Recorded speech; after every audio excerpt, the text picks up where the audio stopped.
بسم اللہ الرحمن الرحیم. The Savior of Mankind. Translation of paragraph 7, 8, 9 and 10.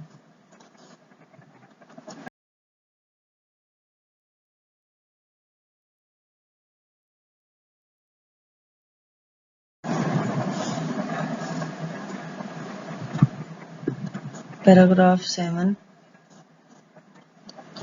Since this belief was threatening their dominance in the society, چونکہ اس عقیدے کی وجہ سے معاشرے میں ان کے غلبے کو یا ان کی حکومت کو خطرہ تھا، the pagan Arabs started to mount pressure on the Rasul sallallahu alaihi wasallam and his followers.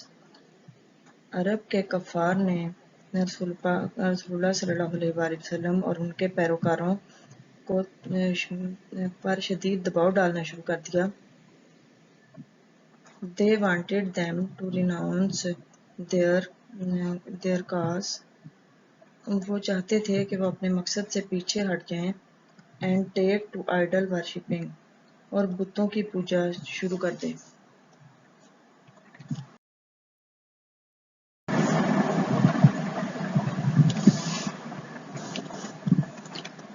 On one occasion, ایک موقع پر they sent a delegation. انہوں نے ایک وفد بھیجا to Rasul's kind and caring uncle ابو طالب. رسول پاک صلی اللہ علیہ وآلہ وسلم کے مہربان چچا حضرت ابو طالب علیہ السلام کے پاس ایک وفد بھیجا. They told him to restrain the Rasul صلی اللہ علیہ وآلہ وسلم from preaching Allah Almighty's message. انہوں نے کہا کہ آپ صلی اللہ علیہ وآلہ وسلم کو اللہ تعالیٰ کے پیغام کو پھیلانے سے روکیں اور face their enmity یا ان کی دشمنی کا سامنا کریں.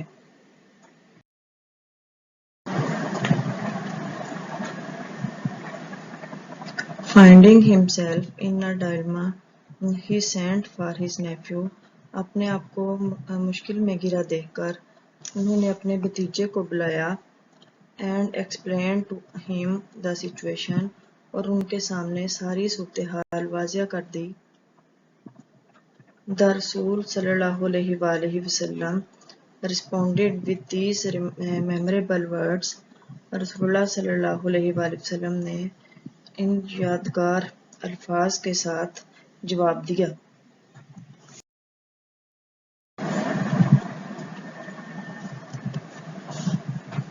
My dear uncle, میرے پیارے چچا, if they put the sun in my right hand and the moon in my left hand, اگر وہ سورج میرے دائیں ہاتھ میں اور چاند میرے بائیں ہاتھ میں رکھ دیں, even then I shall not abandon the proclamation of the oneness of Allah. تو میں پھر بھی اللہ تعالیٰ کی وحدانیت کی تبلیغ سے باز نہیں آؤں گا. I shall send up the true faith upon the earth. میں پوری دنیا میں سچا دین پھیلا کر رہوں گا. اور perish the attempt, in the attempt, یا پھر اس مقصد میں اس کوشش میں اپنی جان دے دوں گا.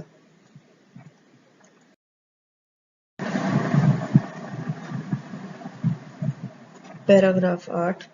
The Rasul صلی اللہ علیہ وآلہ وسلم uncle was so impressed with his nephew's firm determination. رسول اللہ صلی اللہ علیہ وآلہ وسلم کے چچا اپنے بھتیجے کے پختہ ارادے سے اس قدر متاثر ہوئے that he replied کہ انہوں نے جواب دیا. Son of my brother, میرے بھتیجے, go the way none will dare touch thee. اپنے راستے پر چلتے رہو, کوئی بھی تمہیں ہاتھ لگانے کی جرات نہیں کرے گا. I shall never forsake thee. میں آپ کو کبھی بھی تنہا نہیں چھوڑوں گا.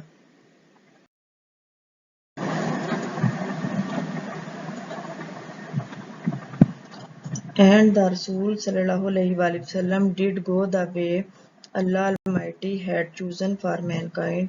اور رسول اللہ صلی اللہ علیہ وآلہ وسلم اس راستے پر چلتے رہے جو اللہ تعالیٰ نے انسانیت کے لیے منتخب کیا تھا. With divine guidance and firm resolve. اللہ تعالیٰ کی رہنمائی اور پختہ ارادے کی وجہ سے the رسول صلی اللہ علیہ وآلہ وسلم encountered all the challenges with grace and dignity. رسول اللہ صلی اللہ علیہ وآلہ وسلم نے تمام مشکلات کا سامنا عزت و وقار کے ساتھ کیا.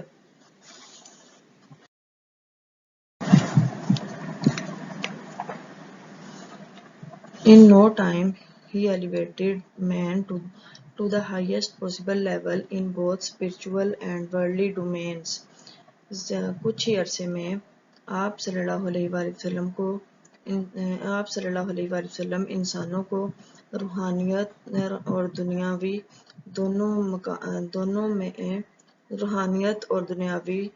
دونوں معاملوں میں ہائیسٹ مقام پر لے گئے، بلند ترین مقام پر لے گئے. He was also a driving force behind Arab conquests. عرب کی فتوحات کے پیچھے اصل طاقت آپ صلی اللہ علیہ وآلہ وسلم تھے.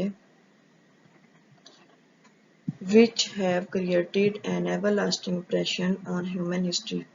جس نے انسانی تاریخ میں نہ ختم ہونے والا اثر چھوڑا.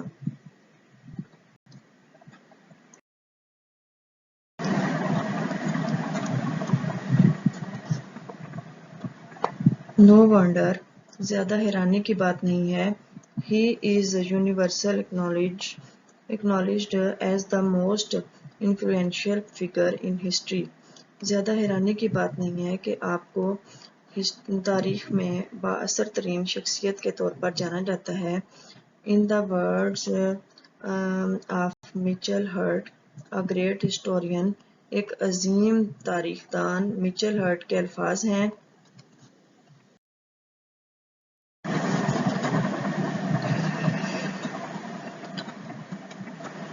Muhammad صلی اللہ علیہ وآلہ وسلم however was responsible for both the theology of Islam and its main ethical and moral principles.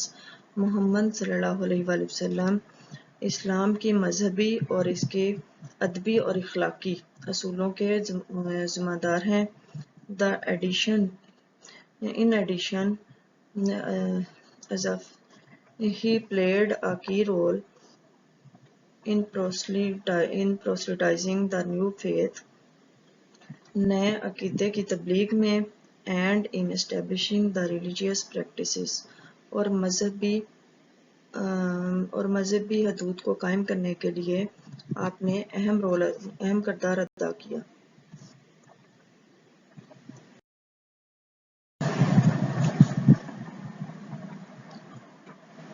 In fact, as the driving force behind the Arab conquests، he may well rank as the most influential political leader of all time. در حقیقت عرب کی فتوحات کے پیچھے محرک قوت ہونے کی وجہ سے آپ کو اب تک کی با اثر ترین سیاسی شخصیت کے رتبے پر فائز کیا جاتا ہے.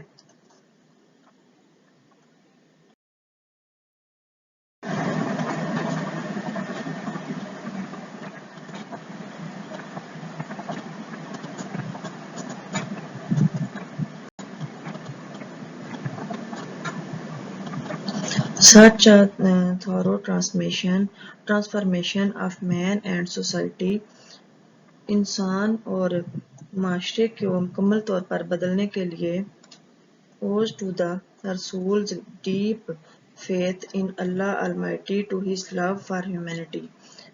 بدلنے کے لیے آپ صلی اللہ علیہ وسلم کی اللہ تعالیٰ پر گہرا یقین اور انسانیت سے شدید محبت شامل تھی. and to the nobility of his character، اور آپ صلی اللہ علیہ وآلہ وسلم کی کردار کی عظمت بھی اس میں شامل تھی. Indeed، his life is a perfect model to follow. در حقیقت آپ کی زندگی پیروی کے لیے ایک مکمل نمونہ ہے. Question about the life of the رسول صلی اللہ علیہ وآلہ وسلم. آپ صلی اللہ علیہ وآلہ وسلم کی زندگی کے بارے میں ایک سوال کے جواب میں حضرت عائشہ رضی اللہ عنہ said، حضرت عائشہ رضی اللہ عنہ نے فرمایا His morals and characters are an embodiment of the Holy Quran. آپ صلی اللہ علیہ وآلہ وسلم کا اخلاق اور کردار قرآن پاک کی زندہ مثال ہیں. The final word about the savior of mankind goes to the Holy Quran. قرآن پاک میں انسانیت کے نجات دہندہ کے لیے فیصلہ کن الفاظ استعمال کیے گئے ہیں.